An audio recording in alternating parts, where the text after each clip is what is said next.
Ma chère Sarah Marcus. Sarah Marcus qui est en train de faire quelque chose d'extraordinaire. Tu es en train de monter cette pièce de théâtre, Le chemin de l'invisible. L'invisible chemin. L'invisible chemin. Et en plus, tu organises le Samadhi Project. C'est maintenant au mois de septembre, ça ne pourrait pas mieux tomber, je pense, par rapport à tout ce qui se passe dans le monde actuellement. Parce que, en fait, ta pièce de théâtre démontre, en quelque sorte, cette illusion dans laquelle on vit et qui on est vraiment. Et pendant 4 week-ends, tu organises plein d'intervenants incroyables à des différents sujets sur l'éducation, la paix, l'énergie libre et l'amour, qui viennent illustrer de leur compris ou de leur compréhension vraiment de ce qu'ils ont étudié, de ce qu'ils ont compris, incarné. Ils viennent illustrer ce que tu démontres dans le chemin invisible. Est-ce que tu vas nous raconter un petit peu toute ton aventure et un petit peu cette période aussi qu'on vit actuellement et peut-être aussi ces difficultés que tu rencontres et aussi la joie dans tout ça de pouvoir réaliser ça maintenant? Alors, l'invisible chemin, c'est parce que j'ai écrit cette pièce parce que j'ai rencontré des gens qui avaient des perceptions qui étaient différentes des miennes et en fait, j'ai eu envie d'écrire sur ce que ces gens-là vivent, non seulement parce qu'on en parle très peu, que c'est quand même des sujets qui sont encore extrêmement tabous. Je pense réellement que les hôpitaux psychiatriques sont pleins de gens qui ont des perceptions qui sont différentes et dont on ne sait pas quoi faire, donc on leur donne des médicaments, mais ça ne change rien au problème. Et surtout, ce que j'ai découvert en faisant des recherches sur ces thématiques-là, c'est qu'en fait, on a tous des perceptions qui sont différentes. Sauf que, étant donné qu'elles sont là depuis l'enfance, depuis notre plus jeune âge, c'est normal. Mais on n'en parle pas. On ne sait pas en fait que notre intuition, que nos ressentis, que nos refus devant certaines choses sont juste la marque, le signe intérieur qu'on est connecté en fait. Et cette chose, en fait, cette question-là, elle m'a permis de creuser et de mieux comprendre en quelque sorte la biodiversité humaine. Ce que j'appelle la biodiversité humaine, c'est de se dire qu'en fait, on est en train de pleurer sur la biodiversité végétale, animale, parce qu'elle disparaît. Mais on n'a pas encore ouvert le chapitre de la biodiversité humaine. Tellement. Et en fait, la pièce de théâtre, c'était de dire qui sont les fous finalement. On vit dans une société qui est, alors là on n'en a pas plus le signe actuellement, qui est dans une folie incroyable. C'était déjà le cas avant le Covid. Là, on est dans une forme de révélation jusqu'où va cette folie. C'est-à-dire qu'on ne sait plus, en effet, à quel sein se vouer. On est dans une période de grande confusion. Donc, qui sont les fous? Et l'idée de la pièce de théâtre, c'était de mettre donc un certain nombre de personnages dans ce que j'ai appelé, moi, l'eau... Maintenant, j'ai un blanc. On croit au départ que c'est une clinique psychiatrique. Et on se rend compte petit à petit que ce n'est pas du tout une clinique, c'est l'Observatoire des potentiels humains, l'OPH.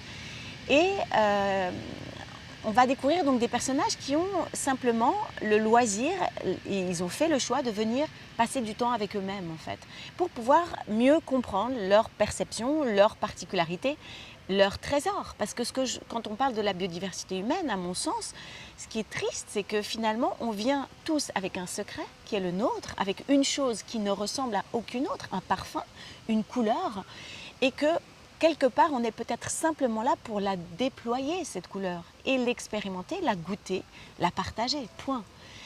Et en fait, on voit que dès l'enfance, donc dès qu'on est à l'école, on est normatisé, on doit rentrer dans un cadre, on doit apprendre comme les autres, etc. Et que c'est contraire à la nature humaine. Et par là même, la société se prive de tout un panel de possibles, de ressources pour l'avenir. Parce que les enfants qui arrivent avec chacun leur propre secret, leur propre personnalité, leurs propres ressources, ont des choses à apporter à ce monde. Mais on n'y a pas accès puisqu'on normatise tout. Et la pièce de théâtre, c'était vraiment l'idée de partir du principe que le pouvoir, on a tous un pouvoir, des potentiels, un pouvoir, on peut appeler ça des super pouvoirs, mais l'idée c'était de dire, finalement on en a tous, je vais faire intervenir un homme de pouvoir dans cette histoire, le président de la République, puisque c'est la personne à laquelle on se réfère. c'est le personnage qui va traverser l'histoire, qui lui ne croit en rien, mais qui a perdu sa maman quand il avait 5 ans. Et de cette perte, il a développé un tic, qui lui croit être un tic, il parle avec sa maman tous les jours, il en a besoin. Et en fait, sa maman lui répond. Mais un jour, sa maman apparaît au milieu d'une séance avec les ministres et avec les journalistes, et il va l'appeler à voix haute, donc il va être discrédité et interné. Et ce qu'il croit être un hôpital psychiatrique va se révéler être en fait autre chose. Et on va assister à la transformation de cet homme de pouvoir qui a très peu de pouvoir, on le sait dans notre société actuellement, puisque les hommes politiques n'ont pas le pouvoir qu'on leur prête, et finalement va se questionner sur son pouvoir à lui, sur sa nature à lui en fait. C'est extraordinaire, comme moi j'ai pu regarder juste un petit extrait en fait de la pièce. Oh, j'ai eu plein de chair de poule, c'était tellement touchant. Donc c'est incroyable, tu vas amener ça donc de mercredi toujours à samedi soir, c'est ça? À dimanche. À dimanche. Donc Oui. tous les jours, il y aurait la pièce, elle est assez tôt. Hein? Alors la semaine en général elle est à 19h et le week-end elle est à 17h. Les enfants dès 8-10 ans peuvent assister, c'est vraiment une comédie, génial. donc c'est en musique. Et puis l'idée c'était vraiment d'utiliser le théâtre pour dire mais la culture finalement c'est ça, la culture ça veut dire quoi? Ça veut dire semer. Et quand on dit semer, on ne va pas semer n'importe quelle graine, on va semer les graines qu'on a envie de voir grandir. Mais c'est pareil dans le cœur et l'âme des gens, on ne peut pas semer n'importe quoi. Et cette pièce, c'était vraiment ça, c'était de dire, moi, personnellement, j'ai envie de, grâce à ce métier ou grâce à mon domaine Tu es comédienne, hein, voilà, comédienne. je suis metteur en scène et auteur et comédienne, c'est de dire, mais quelle place la culture, elle a aujourd'hui dans cette métamorphose de notre société et dans notre rapport à la paix. Et autour de cette pièce de théâtre, c'était de dire, ben ça, c'est un super support pour finalement aborder ces questions, la paix, le pouvoir, la politique, mais les potentiels, et de les aborder par le biais de la culture, mais ensuite de permettre de creuser ces questions avec des livres, puisqu'on est soutenu par Payot, on a une librairie au théâtre, et avec des chercheurs, des neuroscientifiques, des philosophes, des utopistes, des penseurs, et de dire, venez partager, puisque tous ces gens que j'ai découverts, chaque fois qu'on les écoute, on a le cœur qui s'ouvre et on se dit, tout n'est pas perdu. Parce qu'en fait, il y a des ressources et il y en a. Et il faut simplement mettre la lumière dessus aujourd'hui. Et le lieu du théâtre, c'est l'endroit où on met en lumière les choses. On allume un projecteur et on met en lumière. Donc c'est très important de savoir qu'est-ce qu'on met en lumière. Et surtout, vous avez déjà fait l'épreuve, vous étiez où? Alors on est parti par un concours de circonstances extraordinaires. On est parti jouer en Nouvelle-Calédonie exactement il y a 1 an. Donc là, on est parti, je crois, le 9 septembre, donc c'est demain, il y a 1 an, on est parti jouer en Nouvelle-Calédonie, donc à l'autre bout du monde. Et pendant 1 mois et demi environ. Hein? Alors l'équipe est partie 3 semaines, 1 mois. Moi, je suis restée un peu plus longtemps. Donc il faut dire que c'est une très grosse équipe. Par exemple, les pièces de théâtre en général, il n'y a pas... Enfin voilà, c'est très difficile de monter des grosses équipes, mais moi j'avais envie, en écrivant cette pièce, de ne pas me limiter. C'était aussi, puisqu'il s'agit d'incarner ces questions-là, en fait, d'arrêter de soi-même se limiter sans arrêt. Je me suis dit, si je me limite moi-même alors que je suis en train de faire un projet pour dire aux gens, mais cessons de nous limiter, écoutons notre cœur. Je me suis dit, en écrivant cette pièce, il ne faut pas que je me pose de questions sur le nombre de personnages. Ils vont venir, ces personnages, ils vont traverser la page blanche, il faut que je les laisse venir. Et il y en a eu 12. C'est génial. Donc, la première chose que m'ont dit les gens dans le métier, ils m'ont dit, personne ne te produira. Ce spectacle, il ne sera pas monté, tu ne pourras pas le monter. Et le clin d'œil de la vie, ça a été de dire, premier contrat, Nouvelle-Calédonie, Nouméa, on était 17.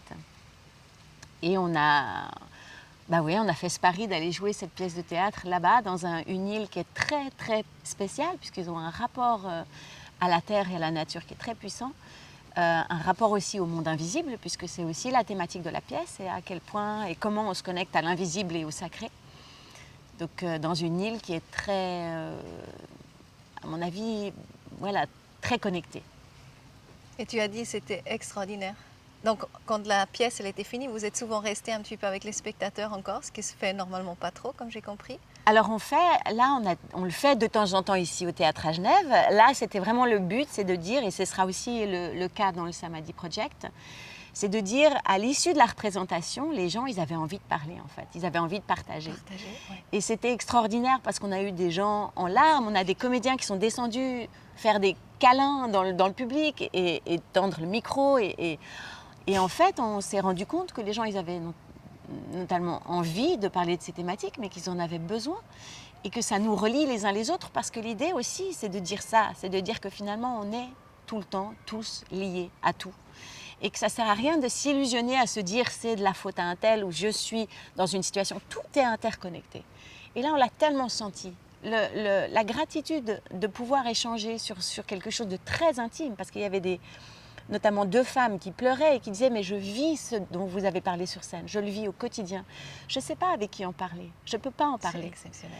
Et donc on a décidé aussi à Genève de faire ces bords de scène. Tellement beau. Pour que l'échange aille plus loin en fait, pour que ça reste pas juste une comédie ou une fiction. Donc, où les spectateurs aussi peuvent s'exprimer en fait. Ils peuvent prendre la parole, ils peuvent poser des questions et on a ouais. toujours donc l'équipe du spectacle, une partie de l'équipe, peut-être pas tous les soirs tout le monde parce qu'on joue pendant un mois. Avec quelques intervenants. Et en général un intervenant qui intervient le lendemain dans une conférence. Donc aussi l'idée c'était aussi un événement qui disait la cité actuellement, notre cité, c'est des cellules, c'est comme un grand corps, mais les cellules ne se parlent plus en fait. C'est comme un grand corps qui a oublié qu'il fait partie d'un corps, quoi, et que toutes les cellules font partie du même corps. Et donc les chercheurs ne parlent pas aux artistes, les universitaires, les enseignants, personne ne se parle en fait. Et là, tu ramènes tout. Et l'idée c'était ça, c'était de dire on est tous, la culture ça concerne tout le monde, c'est comme ça qu'on grandit, c'est comme ça qu'on croit, et on a besoin de ça aujourd'hui en fait. C'est extraordinaire. Donc, raconte-nous peut-être un petit peu comment ça se présente. Donc, tu as la pièce tous les jours. Alors, du mercredi au dimanche, il y a la pièce de théâtre qui se joue au Théâtre Pitoef, tous les jours, donc sauf on a relâche le lundi et mardi. Les vendredis, il y a toujours une soirée concert, aussi avec des artistes qui sont vraiment impliqués dans cette vision du monde. C'est-à-dire que l'idée, c'était de se dire quelle est la vision des artistes par rapport à cette phrase qui m'a beaucoup servi dans l'écriture, qui était « Sois le changement que tu veux voir dans le monde ». Point. Sois le changement, incarne cette chose-là. Ça ne sert plus à rien de pointer du doigt, on doit se responsabiliser. Donc c'est des artistes qui viennent chanter, il y a 3 concerts, qui sont des groupes magnifiques, des chanteuses magnifiques. Et le week-end, il y a des conférences qui sont toujours en lien avec une des thématiques de la pièce, parce que la pièce, elle aborde plein de questions. C'est-à-dire que ce soit la relation pacifiste qu'on entretient avec le monde et avec notre propre corps. C'est-à-dire il y a la santé, mais la santé du corps et la santé de l'esprit. Donc ça va ensemble, on n'en parle jamais. On fait comme s'il n'y avait que le corps, mais non, il n'y a pas que le corps, on est beaucoup plus que ça. Donc le premier week-end, c'est vraiment sur ces questions de santé et de corps, de corps et d'esprit, pardon. Et puis le deuxième week-end, c'est sur l'éducation. Et là, pour moi, c'était hyper important. Mon chemin a croisé cet homme incroyable qui s'appelle André Stern, qui est un pédagogue, qui est le fils d'Arnaud Stern. Il fait le film de Alphabet, c'est ça? Oui, et qui aborde... Moi, ça m'a fait un petit... quelque chose au cerveau, vraiment. Parce qu'en fait, ce n'est pas parce qu'on va sur les bancs de l'école qu'on apprend quoi que ce soit, en fait. L'apprentissage, c'est tout autre chose. Chaque parent devrait rencontrer cet homme-là. Parce que, en fait, ça fait du bien d'entendre quelqu'un qui dit mais le moteur de tout apprentissage, c'est l'enthousiasme, c'est l'amour, en fait. L'amour, un enfant, il n'a qu'une envie, c'est d'apprendre. Il est fait comme ça. C'est une éponge. Et il transmet donc des outils, des connaissances pour permettre de mieux comprendre que c'est pas la contrainte, toutes ces choses-là ne font que freiner l'apprentissage de l'enfant. Et il l'a expérimenté sur lui-même puisqu'il n'a jamais été à l'école. Donc ça, c'était un des premiers un petit peu qui a été vraiment documenté, je pense, justement, qui n'a jamais fait l'école et voilà. qui a justement grandement réussi avec cette langue, je crois. Et... Avec cette langue, il est luthier, il a plein de métiers à son actif. Sa sœur a un chemin aussi différent. Ses enfants à lui font aussi ce chemin-là. Et c'est pas l'idée de dire aux gens, faut pas aller à l'école ou faut pas. C'est juste encore une fois, d'ouvrir ce sujet de l'éducation, de le remettre sur la table et de se poser la question de qu'est-ce qui est bon pour nos enfants. Point. C'est ça. Et donc ça, c'est le week-end sur l'éducation. Il y a aussi Sophie Rabi, la fille de Pierre Rabhi, qui vient faire une conférence sur l'école de la bienveillance. Et ensuite, on a un week-end sur l'énergie. Et l'énergie, c'est complètement liés. Notre énergie, on rentre quelque part, on y vient avec notre énergie. On est sans cesse en train de dire, lui, il était de mauvais poil, il avait une mauvaise énergie, on ne sait pas de quoi on parle. Ben là, on va savoir de quoi on parle. Parce que l'énergie, par exemple, il y a quelqu'un qui vient faire, Jacques Collin vient parler de l'eau, qui est essentielle, mais on ne sait même pas pourquoi, en fait. Essentielle à notre santé, essentielle au fait qu'on soit vivant, parce qu'on est constitué de 90% d'eau. Mais cette eau, l'eau qu'on boit, elle est morte. Donc qu'est-ce qu'on peut faire pour ça? Comment faire que notre regard sur l'eau change pour que notre santé s'améliore et notre conscience s'améliore? Il y a une conférence sur la santé, mais la médecine au niveau énergétique avec Olivier Abossolo, qui est un homme extraordinaire, qui est vraiment un médecin, urgentiste, anesthésiste, qui a vraiment fait des études pures et dures. Et puis ensuite, il a eu une expérience qui l'a un tout petit peu amené vers autre chose. Il a été obligé de se reposer des questions parce qu'il a vécu une expérience qu'il racontera, qui a changé sa vision de la médecine et de la vie en général. Et en fait, il a étudié ensuite la médecine quantique à l'université de Saint-Pétersbourg, la médecine énergétique aux Philippines. Et c'est quelqu'un qui met rien de côté, en fait. Il dit on a besoin de tout. Et c'est ça qu'on a besoin d'entendre aujourd'hui. C'est pas de séparer, c'est de dire on est un tout, on fait partie d'une globalité. Tellement. Le soir, il y a une conférence magnifique sur l'énergie libre. Très peu de gens savent ce que c'est que l'énergie libre. Donc c'est vraiment, il y a des scientifiques de par le monde qui étudient ce phénomène depuis des années, depuis Tesla. Donc la potentialité d'avoir de l'énergie qui est présente, des champs électromagnétiques qui sont présents en permanence et qui ont un impact sur nous et qu'on peut mieux connaître, et pour mieux utiliser. C'est-à-dire que de manière utopique, à l'avenir, il sera possible d'utiliser l'énergie de l'univers, du prana dans l'air pour se chauffer, pour l'électricité, etc. Donc cette énergie, on sait déjà qu'elle est là à disposition de manière gratuite et illimitée et non polluante. Donc c'est un monsieur qui a fait des recherches là-dessus. C'est pas sa profession, c'est quelqu'un qui fait des recherches depuis 15 ans de manière passionnée. Il va nous partager ses recherches sur l'énergie libre. Le lendemain, il y a un atelier sur l'argent, parce qu'on est tous quelque part dans un rapport à l'argent qui n'est pas forcément pacifiste. Donc c'était vraiment de mieux comprendre aussi que ça a une interférence sur notre vie. Et l'après-midi, il y a un atelier avec Jean Rossio sur la monnaie, pour passer à une monnaie qui soit pacifiste aussi. C'est-à-dire de mieux comprendre comment ce système financier actuellement, il dégrade la société et comment une société peut changer de système financier en passant à des monnaies locales qui sont vraiment... Donc il va nous expliquer comment ça marche, comment faire pour passer à des monnaies locales, puisque ça existe déjà. Mais personne passe à ça en fait. Il faut maintenant s'y mettre. Et puis le dernier week-end, c'est le week-end que tu vas marrainer, on va dire, puisque c'est le week-end sur l'amour. Et pour moi, je voulais terminer avec ça parce qu'à mon sens, les gens, aujourd'hui, on parle souvent d'amour comme d'une question romantique ou au niveau de Eros, alors qu'il s'agit de bien autre chose. Il s'agit de quelque chose qui n'est pas du tout fleur bleue, qui peut même être très violent. Violent dans ce que ça génère, puissant. Et c'est l'amour universel ou l'amour agapé, on dit. Et c'est un moteur extraordinaire pour faire des projets, pour changer les choses, pour aller au-delà de ce qu'on pensait pouvoir faire. Et pour changer nos relations aussi entre nous tous, puisqu'on a toujours des conflits les uns avec les autres, même dans un couple, même dans une famille. Et que finalement... il ne s'agit que de cela, finalement. On ne peut pas vivre sans amour, on le sait tous, mais on est quand même dans une société qui est un peu en maladie d'amour. Et qui tu invites pour ce week-end d'amour? Alors, on a Marika Ferregen, qui est une femme qui a été l'accompagnante d'Alex Orbito pendant 30 ans ou 25 ans, qui est une femme extraordinaire, qui a étudié auprès de HeartMath Institute, qui donne des ateliers, des séminaires sur les cercles de guérison par l'amour. Elle a aussi fait des stages avec Léonard Lascaux, la guérison par l'amour. Donc elle a cheminé auprès de cet homme qui était vraiment un porteur d'amour. Et elle partagera son expérience avec nous. On a Pierre Pradervan, qui est quelqu'un qui apporte un regard extraordinaire, des outils extraordinaires sur notre quotidien, vraiment transformer notre quotidien. Et il l'a fait pour lui-même et c'est pour ça que ça marche, c'est pour ça qu'il peut le partager aussi bien.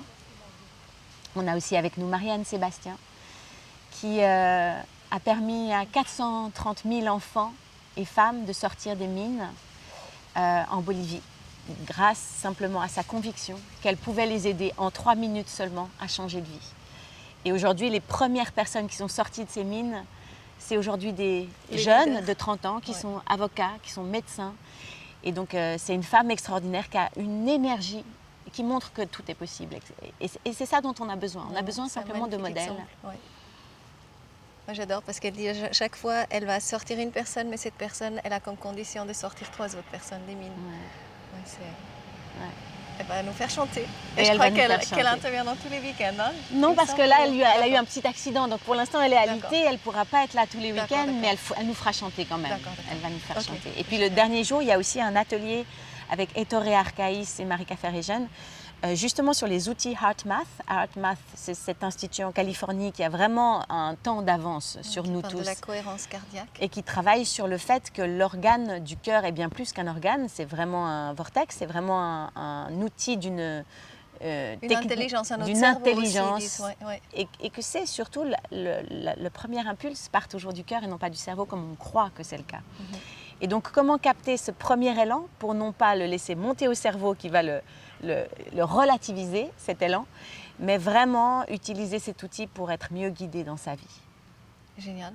Tu as aussi Philippe Guillemot, Il y a en ce Philippe moment, Guillemot qui est vraiment très présent aussi. Bon, après, sur les t'en as- réseaux sociaux. Il y a pas mal d'autres, Tal Chaler, etc. Mais Philippe c'est vrai Guillemot que- et Marguerite Cardos qui viennent aussi sur ce week-end pour l'amour et qui viennent faire une conférence où ils croisent la spiritualité et la physique, la physique pour parler de comment en fait on crée notre futur à chaque instant. Et Marguerite Cardos, c'est cette femme qui s'occupe des droits du livre Dialogue avec l'ange. Donc elle est vraiment très impliquée aussi sur ce texte qui est un fondamental en fait du rapport à l'invisible et qui est un très très beau texte sur le pardon, sur la paix, sur traverser des épreuves difficiles. Et j'ai oublié de dire qu'il y a quand même deux événements importants qui sont les deux premiers. La soirée d'ouverture, c'est avec Corinne Sombrin, donc cette femme qui a écrit, cette femme chamane qui a écrit un livre qui a donné le film Un monde plus grand avec cette comédienne qui s'appelle Cécile de France, qui est sortie en novembre dernier. Donc elle vient avec un des scientifiques qui étudie son cerveau depuis une dizaine d'années, Francis Tolel. Et ils vont nous expliquer ce qu'ils expliquent dans différentes écoles d'art, parce qu'aujourd'hui, Sciences Po et les écoles d'art en Belgique font venir Corinne Sombrin. Sombrin. Le programme, c'est juste Oui, le rêve total. oui. C'est Mais trop c'est beau. de savoir que C'est vraiment entendre tous ces êtres-là, de parler de tout ce qui nous intéresse, de tous. Ouais, c'est vraiment ça, c'est ce qu'on recherche. Hein, c'est notre quête tout le temps. Et puis avoir vraiment ces feedbacks de ces gens, c'est juste extraordinaire. Oui, puis je pense que ça va nous donner aussi cet impulse de Ah dire oui. mais en fait, il y a plein de domaines C'est ça. qu'on ignore totalement et C'est il y ça. a plein de solutions qui sont là. Et la deuxième soirée d'ouverture qui est aussi très importante pour moi, c'est l'Esprit de Genève avec Jacques Rosset, parce que tout le projet est parti du fait Oui. que Genève, c'est écrit partout un j'adore. lieu pour la paix. Oui, Voilà. mais Genève, c'est aussi, voilà, c'est aussi autre chose, parce qu'on dit après la lumière, après Post tenebras lux. Voilà, c'est ça. Ouais. C'est après l'ombre. La il y a lumière. La lumière. Et il faut savoir que pour l'instant, Genève, c'est ce que j'essaye chaque fois de mettre en avant, c'est que c'est pas qu'une ville de paix. Pour l'instant, il y a quand même énormément, il y a est de d'accord. l'armement, il y a les finances, il y a plein de choses qui ne sont pas aussi lumineuses que ça. Oui. Mais puisque c'est écrit, faisons que cela advienne. C'est ce que ça. je me suis dit en passant devant ce panneau. Je me suis dit, mais qu'est-ce que la culture Mais moi, peut j'y crois. apporter Oui, moi j'y crois. à ça pour que Genève rayonne? Comme le dit Jacques Rosset, c'est une ville qui a Oui. une prédisposition C'est ça. pour être une ville de paix qui rayonne de par le monde. Parce qu'elle a une taille réduite, alors faisons que ça devienne un accélérateur de particules, non C'est pas ça. comme au CERN, C'est mais magnifique. que, Ah, j'adore. voilà, que ça Ça fasse va un être espèce présent. de grand... Ah oui, mais ça va se passer, c'est fou. C'est fou dans cette période. Oh, je suis vraiment ravie. En tout cas, merci 1000 fois pour tout ce que tu as mis sur pied. C'est juste fou. Ben, je ne suis pas toute seule, C'est donc on est énorme. une toute Ouais. petite équipe, mais Ouais. on est 4. Il y a Sybille Blanc qui s'occupe de la presse et de la coordination. Il y a Christian Moral qui s'occupe du site internet, de la billetterie, de la com. Il y a Nicole Rossi qui s'occupe du graphisme, de l'affichage. Et Chantal Noirjean qui fait également l'administration. Donc on est très très peu, on travaille à 200% en ce moment. Et donc la joie, elle va venir, mais pour l'instant, c'est vrai que des fois, j'ai juste envie de me dire, j'ai envie de me réjouir de cet événement, de cette célébration, parce que c'est une célébration de la vie, tout c'est possible. Oh, je me réjouis mais tellement, moi je vais vraiment être là tous les week-ends. Ben, on espère. C'est juste magnifique, quoi. Je me réjouis beaucoup, beaucoup. Je trouve que c'est tellement rond et dans cette période maintenant, ça pourrait pas mieux tomber vraiment. Et une dernière chose que je voudrais dire, c'est que la cerise sur le gâteau, l'idée c'était de dire aujourd'hui les auteurs ils ont très peu de temps pour écrire, ils sont souvent pas payés, ils écrivent souvent avec ce qu'ils sont. Et moi j'avais envie de leur dire, et si vous écriviez à partir de thématiques que vous connaissez pas mais qu'il faudrait aller chercher et creuser. Et je me suis dit on va faire une bourse pour les auteurs de théâtre. Pour l'instant cette année c'est pour les auteurs de théâtre, si on arrive à trouver les sous parce qu'on n'a pas encore tous les sous. C'était de dire venez assister gratuitement à 4 conférences de sujets comme ceux-là, ces sujets-là, et proposez-nous une pièce de théâtre qui, pour l'année prochaine, parlera de thématiques dont on a besoin d'entendre parler. Là, il y a de quoi faire. L'argent, l'éducation, l'amour, les forces de l'esprit, etc. Et de dire, je crois fin novembre, toutes les conditions sont sur le site internet, ça s'appelle Vers de nouveaux imaginaires, parce qu'aujourd'hui, on est un peu handicapé du muscle qui s'appelle l'imaginaire. Et on a tendance à toujours imaginer des choses négatives et fermées. Et qu'il faut maintenant se remuscler l'imaginaire. Donc l'idée, c'était vraiment de proposer ça, de dire, allons-y, écrivez d'autres textes qui n'insultent pas l'avenir et qui sont vraiment force de proposition pour construire autre chose pour demain, par le théâtre. Donc il y a des bourses qui sont mises au concours, on ne sait pas encore combien parce que on n'a pas encore les sous, on espère que ça va venir et ça dépendra aussi des recettes, donc du nombre de spectateurs, mais on espère vraiment que cette cerise sur le gâteau, ce projet qu'on veut mettre entre les mains d'autres artistes, que ce projet puisse avoir lieu. Et peut-être une dernière question, je trouve déjà génial de vraiment donner cette occasion à tous ces acteurs et ces créateurs et ces auteurs, mais comment tu vas encore répandre la pièce plus loin après? En fait, quel est Alors, comme pour toute pièce de théâtre, en fait, je fais de la diffusion, c'est-à-dire qu'on contacte différents théâtres, on leur dit venez voir, on essaye de les inviter. C'est très rare qu'on prenne une pièce de théâtre, qu'un directeur prenne une pièce sans l'avoir vue, donc on essaye là maintenant d'inviter un maximum de gens. Et sinon, il y a un projet qui est de faire un Samadhi France. Donc on a déjà plusieurs personnes en France qui sont intéressées et ce serait pareil de partir avec la pièce de théâtre comme structure et avoir des intervenants qui changent suivant les villes, suivant où, mais on aimerait aller à Paris, peut-être dans le sud de la France pour faire justement un événement comme celui-là qui permette de continuer à se questionner tout simplement. Et à ouvrir des conversations et des discussions sur des sujets qui sont aujourd'hui très peu... Trop bien, merci Sarah. Je suis ravie. Merci Coco, merci beaucoup. Merci à toi. Merci à toi.